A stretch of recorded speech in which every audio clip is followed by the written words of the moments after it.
The views, opinions, and findings contained in this podcast are those of the host and subject matter experts. They should not be construed as official Department of Defense positions, policies, or decisions unless designated by other official documentation. Hi, welcome to Clinical Updates in Brain Injury Science Today, or CUBIST, a biweekly podcast for healthcare providers about current research on traumatic brain injury, also known as TBI. This program is produced by the Defense and Veterans Brain Injury Center, otherwise known as DVBIC. I'm your host today, Ann Bunner. I'm a biologist and program analyst here at DVBIC. In today's episode, I'll be talking with Dr. Don Marion. Dr. Marion is a neurosurgeon and senior clinical consultant at DVBIC. Don joins us to discuss a study entitled A Comparative Meta-Analysis of the Effects of Concussion on a Computerized Neurocognitive Test and Self-Reported Symptoms. This article was recently published in the Journal of Athletic Training by Alsalaheen and colleagues. Don, welcome. Thank you, Ann. So what was the key finding of this meta-analysis? This study suggests that a neurocognitive computerized assessment tool called an NCAT, and specifically IMPACT, one of the NCATs, may not add clinically relevant information above what is obtained from a concussion symptom assessment during the first week after the injury. Tell us about the participants in these studies. How many were there? Did they all have recent concussions? So this meta-analysis included 17 studies and 1,777 patients that routinely completed IMPACT as part of the management of concussion at their site. So yes, they all had concussions. The subjects were 13 to 33 years old and 70% were male. The vast majority were high school or college aged. Most had their follow-up studies within 1 week, that is a mean of 2.2 days, of their concussion, but a little over one quarter did not have follow-up studies until 1 to 3 weeks, or approximately 9.7 days, after their concussion. All had a baseline or pre-concussion impact and post-concussion symptoms scale assessment. What kinds of studies were included in the meta-analysis?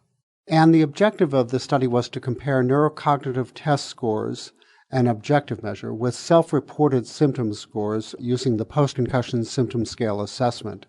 All subjects had an IMPACT test and a post-concussion symptom scale assessed before and after their injury. Effect sizes for IMPACT and post-concussion symptom scales were calculated by subtracting the post-injury evaluation from the baseline test. For our listeners, an effect size tells you how much one group differs from another. In this case, how much baseline values differed from post-injury values. Correct. So give us some background information about computerized neurocognitive tests, or NCATs. What are they for? Is IMPACT unique among them? And there currently are more than a dozen different NCATs on the market. They typically assess reaction time, which is not possible with pencil and paper tests, as well as short-term memory, simple math abilities, and processing speed. IMPACT is one of the oldest and most widely used and has been approved by the FDA for assessing cognitive deficits associated with concussion. But there is no evidence that IMPACT is any better than the other NCATs currently available, including ANAM, which is the NCAT that the military uses. What were the findings here? How did the neurocognitive scores and post-concussive symptom scores change between baseline and post-injury assessment? And the mean changes of baseline versus follow-up IMPACT and post-concussion symptom scale scores were grouped according to those who had their follow-up study less than 1 week and those who had their follow-up studies at 1 to 3 weeks. For those with follow-up within 1 week, changes in the post-concussion symptom scale scores were significantly larger than for the IMPACT scores. Based on this finding, the investigators concluded that the post-injury IMPACT test really did not offer significant additional clinical information to the provider beyond what they obtained from the post-concussion symptom scale. At 1 to 3 weeks after the injury, changes for both tools were small and really not significantly different. What were the limitations of this analysis? There were two primary limitations. First, they were comparing a relatively objective test, the IMPACT, with a subjective test that relied on patient volunteering information. And in some cases, at least, patients in these age groups likely had motivations for underreporting their symptoms, such as a football player who wants to get back into the game.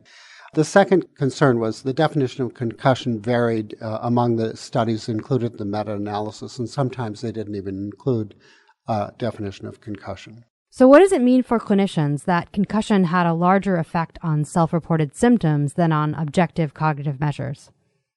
This study suggests that in most cases of sport-related concussion, a careful clinical evaluation of the athlete will provide more clinically relevant information than an NCAT, and that impact or other NCATs may not be indicated during that time. However, the meta-analysis also suggested that NCATs obtained 1 to 3 weeks after injury in asymptomatic patients may reveal cognitive deficits not otherwise apparent. Thank you so much, Don, for your insights. That's all we have time for today. We hope you enjoyed this quick literature update. You can stay up to date on future episodes by subscribing to CUBIST on iTunes, Stitcher, or wherever you listen to podcasts, where you can also find links to the articles we discuss and other relevant resources. If you are interested in more information on computerized neurocognitive tests, check out the second episode of CUBIST entitled Concussion and Neurocognitive Assessment Tools. If you have any questions about the podcast or about DivBic products or programs, or if you have feedback for us, please feel free to email us at info@divbic.org. That's info@dvbic.org.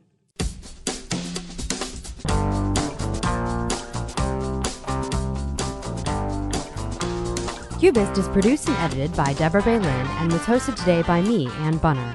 It is a product of the Defense and Veterans Brain Injury Center, led by Acting National Director Dr. Thomas DeGraba. Thank you for listening. We'll be back soon to explore TBI research that has received significant media attention.